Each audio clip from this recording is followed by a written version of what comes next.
Kolkata night Riders বনাম Sunrisers Hyderabad আইপিএলের final ম্যাচে মুখোমুখি হয়েছে রবিবার।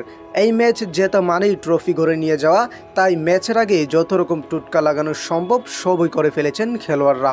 ব্যাটিং, বোলিং, ফিল্ডিং অনুশীলনের পাশাপাশি নিজের ভাগ্য যাতে ভালো থাকে এই ম্যাচে সেই চেষ্টাই ছিলেন খেলোয়াড়দের। সাধারণ ভারতীয় ক্রিকেটারদের অনেকেই ঈশ্বর ভক্তির পাশাপাশি কুসংস্কারও বিশ্বাস করেন।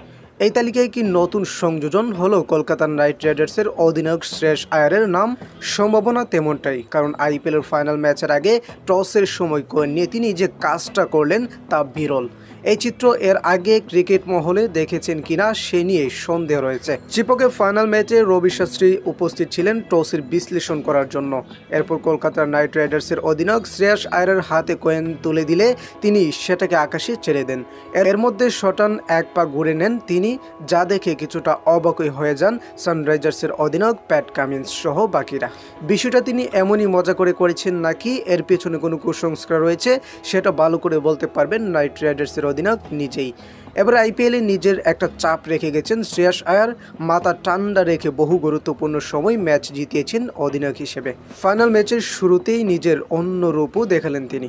সেই ভিডিও ভাইরাল হতেই নেট মাধ্যমে বিভিন্ন মানুষ বিভিন্ন রকমের প্রতিক্রিয়া দেখিয়েছেন।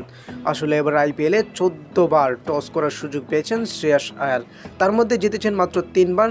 তাই টস জেতার জন্য মরিয়া হয়েই সমস্ত কুসংস্কার হয়তো তিনি চেষ্টা করে ফেললেন। অবশ্য আইপিএলের ফাইনাল ম্যাচে এসেও তার ভাগ্য বদলায়নি।